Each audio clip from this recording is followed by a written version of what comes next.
Welcome to the Center in the City podcast. I'm your host, Wade Brill, and during this series, I'll be interviewing various thought leaders, wellness experts, and humans on how they practice sustainable self-care and mindfulness. We'll get real and raw, talk about the light and the shadow side of self-care and mindfulness, and how we can actually stay centered amid the chaos and the hustle and bustle of our modern day world.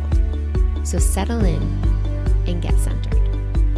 This podcast episode is brought to you by Centered in the City, a virtual on-demand self-care and mindfulness platform with over 200 different meditations, journaling prompts, nourishing recipes, and Pilates flows, all designed to support you feeling calm, focused, and energized as you live your life in this modern day world. For more information, head on over to centeredinthecity.org and claim your 7-day free trial.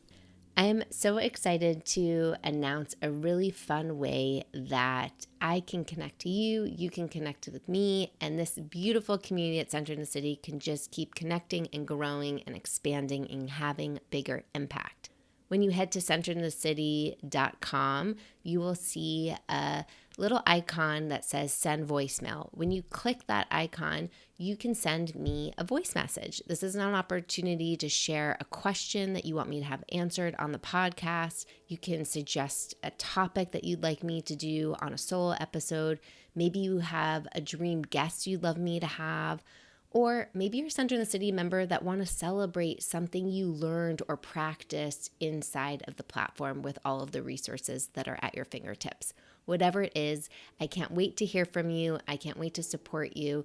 So head on over and leave me a voicemail and let's continue to support each other, staying centered amid the chaos of this modern world. Welcome back to the Centered in the City podcast. I am so grateful you are here. Today's solo episode, we're continuing this theme of slowing down this summer, and we're going to take a moment to pause and zoom out of our life, get out of our head for a moment, and gain perspective on our relationships. A theme that comes up in some of my coaching sessions is around how do I balance and maintain my relationships? This comes up for my clients who are feeling really pulled in their life by all of their different priorities and the things that they want to do, the building of friendships, the meeting new people, the networking, and then being like, who do I actually want to spend time with? Who do I actually want to prioritize with my limited time, attention, and resources? So today on the pod, I am going to share a really helpful framework to think about our relationships. This is something that I've used for many years. It's something that I work with my clients on, and it's something I actually learned from my therapist years ago. So let's settle in and let's get centered.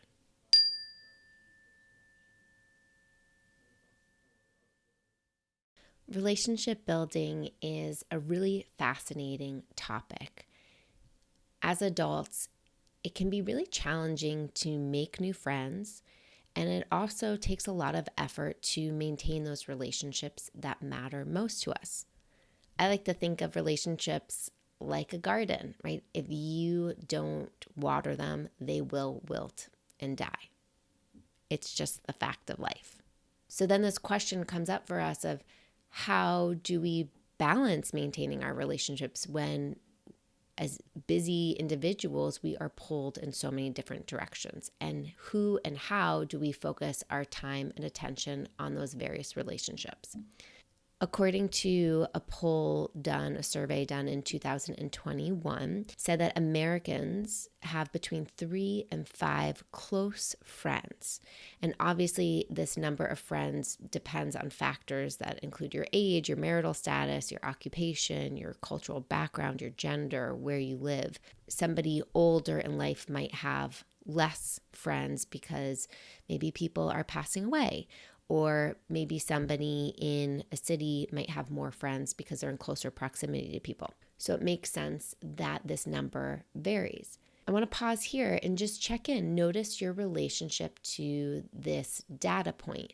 Does 3 to 5 close friends feel, yeah, that's pretty accurate in my life? Do you feel like you have more than 3 to 5 close friends? Do you feel like you have less than 3 to 5 close friends?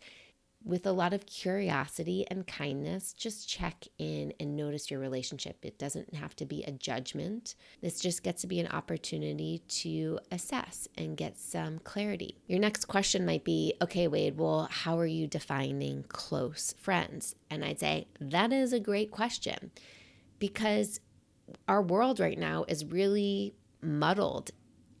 We're coming out of years of the pandemic. We're reconnecting to new friends, old friends, colleagues, neighbors, right? There's this sense of us all reemerging from this mud of the past few years. And understanding your relationships is really important. Friendships have always been so important to us humans, right? As social creatures, and growing up in schools, having your peers and learning how to play and communicate and collaborate with others is so foundational to this human life that we live. For me personally, I have learned, like, friends have always been important, right? You need your girlfriends, you need your people that you're hanging out with and learning from and playing with and laughing with and experiencing life. And as I've grown older, I feel like this belief around friends has slightly shifted, right? The focus after college and in your 20s and early 30s is finding your mate, finding your partner, right? Finding that person that you want to spend that next chapter of life and family with, as the American culture dream tells us. And because of that, I felt like there's this natural shift away from female girlfriends, that the attention goes into finding the partner. And for me, I noticed, to be very frank, like when it came to my wedding, the end of my 20s, it was an interesting exploration of like, who are my closest friends? Like, who do I want at my wedding? Who would I want as a bridesmaid? We didn't end up doing formal groomsmen and bridesmaids, but there's this exploration of like, scanning your environment. I'm somebody that moved a bunch, meaning after college, I moved and lived in Argentina and met a bunch of amazing people. And then I was separate from a lot of my college and high school friends, and then moving to a whole new city, Seattle, and not knowing anybody when moving here. Building a whole new community took a lot of time and effort. And so sometimes I zoom out and I am like, wow, I know a lot of people from a lot of different chapters in my life. And how do I stay connected to this beautiful global community in a way that feels meaningful, that doesn't feel superficial, and in a way that is mutually supportive? Some of my clients, how this question of relationships and prioritization, how it shows up in their life is, they either are moving cities and they too are having to build new communities and debating how much time and energy do they spend putting into these new relationships while also nurturing these older relationships that feel really meaningful and important to them, but knowing they don't live in the same place. So how does that actually support them or affect how they're going to grow and put down roots in the city that they're in? Or are they going to be in that city for a long time and they don't really want to invest in that close of friendships here, so they'd rather put energy into the friends back home because they know they're going to eventually move back to that city or that hometown. So there's always that dynamic at play, right? It's like, how much energy do we put into these relationships? In the show notes, I have a link to a helpful resource and visual of this framework that I'm about to share with you. So if you want to download it and have this visual and worksheet to use as a guide to explore your own relationships, I really welcome you to head on over there now so you can also see the visual as I'm sharing. And if not, you can grab it later as well. So let's break down this framework. All of the types of relationships in our life, and I'm not just talking about friends, it could be relatives, it could be cousins, it could be community members or networking contacts. But thinking about the people in our lives, we have a choice on how we want to relate to them, whether it's creating boundaries with them, whether it's putting more effort into investing in those relationships. We have a choice. And so it can be really helpful to think about this relationship zone framework. So within the center of this image, you'll see if you download the worksheet, there is you. There's this dot in the center. That is you. You are the center of your universe. And then there's zone 1 that circles around you. And then around zone 1, there's zone 2, so a bigger circle that is around zone 2. And then there's zone 3, that is the biggest circle around all of them. So you can kind of think of it like a dartboard, right? You are the center, you are the bullseye, and then you have these circles around you. Using this framework can be really helpful because it builds awareness. It creates some structure for us to build awareness so that we can orient and gain some insight, right? And awareness and insight is the first step to be able to make any sort of changes or adjustments in our life. We want to gain awareness so that we're then making intentional choices. We're not just reacting with a choice point at hand. When we gain insight, we then start to realize, what feels good, or what information do I gain from here that then gets to inform the next choice that I make. So zone 1 is the closest zone to you energetically. And so these are the people you want to think about. These are your heart and soul people. These are the people that you can cry to and cry with and hold that space for them. These are the people that you can laugh with and like belly ache, hurt, those types of people. These are the people you get to show up as your authentic self. These are people who support you living your values and you support them. Like, this is true integrity. And this doesn't mean that this community of people in zone 1, that it's never messy, that there never is fights, or that you're needing to clean up some energy. But those are the people you want to have those clearing conversations with. Those are the people you want to always have in your corner, and you want to be in their corner. So think about those people, those relationships that you have that would be in zone 1. Then zone 2 is the next layer. So they are removed slightly. And these are the people that matter to you, but you don't need to stay in constant connection with them. They're fun to be around. You have maybe a heart connection, like, oh, wow, I really like that person. I enjoy them. But you don't necessarily need to put so much effort into it. They don't necessarily speak to your soul. They're friends that you can see every so often, or relatives that you can connect with when you need to or want to connect with, but they don't require that much attention to maintain that relationship, and you like it that way. Zone 3, the outer layer, the furthest away from you at the center, these are people you are fine to be around, but don't need to make much of an effort, right? You are fine to see them, but they're not really people that you need in your close circles. They are maybe people that you've networked with, or they're old friends, or friends that you have this friendly, cordial relationship with. Maybe these are some of your Instagram community, but they're not the people that you would call to or actually want to hang out with. So if you've downloaded this worksheet, again, linked in the show notes, I welcome you to take a moment, pause the podcast, and reflect on who you would put into these zones, and notice, what are you learning about yourself? Maybe you notice there's a lot of people in zone 1, and zone 1 feels really crowded, and that feels really overwhelming, and no shit then that it's feeling like there's so much pressure to hang out and give to relationships because there's a lot of people and energy there. Maybe you're noticing there's only a few people in zone 1 and that feels okay to you. That feels right to you. Or you're noticing maybe a friend is in zone 2 right now that you really wish was in zone 1, and you notice that's because you both haven't been putting the time or the energy or the effort into maintaining that closeness, that heart-soul connection.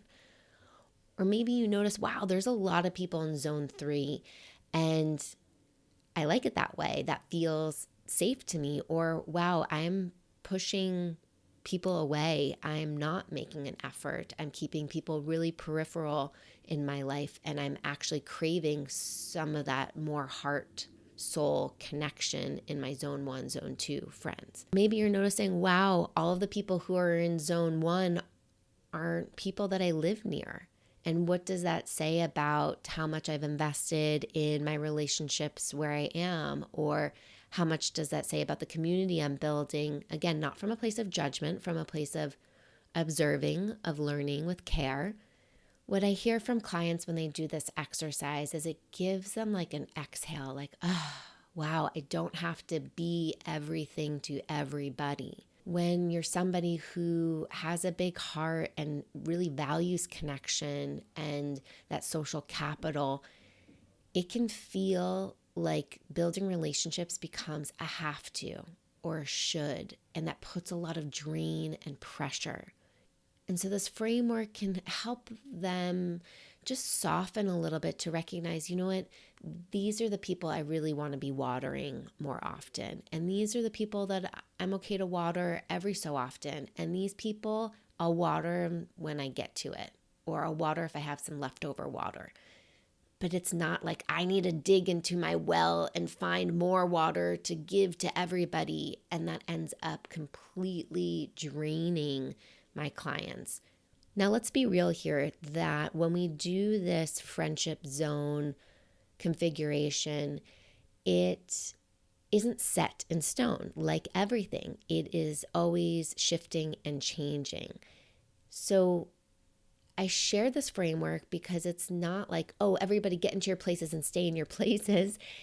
But it's a framework to recognize like, oh yeah, wow, this person just came into my zone 1 right now. And oh, this other person just left and is in my zone 3. And it allows it to kind of be this fluid permission and understanding. It can also be really helpful insight to recognize like, wow, I'm still watering this friendship in zone 1, but it's feeling just one way right now. And I don't want that. And maybe some clearing needs to happen with that friendship. Even can give us information to find some more alignment within our relationships. Recently, in June, I ran a challenge for myself. I called it my Solstice Summer Challenge, and it was to connect with 21 people by June 21st, solstice. And it was an opportunity to do these walk and talks and connect to all sorts of people. I put the invitation out there. I got people from my email list who I've never connected with before. I spoke to previous clients. I had current clients set up calls. I had cousins reach out. I had networking communities reach out. I reached out to people that came to mind. So it was this like beautiful opportunity to connect. And one of the things I realized from this challenge I did was, wow, this person who was like even outside of my zone 3, wasn't even really on my radar. Like, wow, they are fucking amazing. I want to bring them back into my life. And obviously that has to be mutual. I can't just, hope that is what they want too. Again, relationships take effort. So, but it was this really cool insight to like, oh, there are other people out there, right? And sometimes we get so boxed into this is just my community. These are the people in it. But the world is huge. I know people that make friends with other people through Instagram. I know people who have met just strangers hanging out in the park and have become friends. I have met people who have done classes together and have started to build that relationship. If you're a parent, I hear that you get to meet new people through schools or programs or mommy and me classes.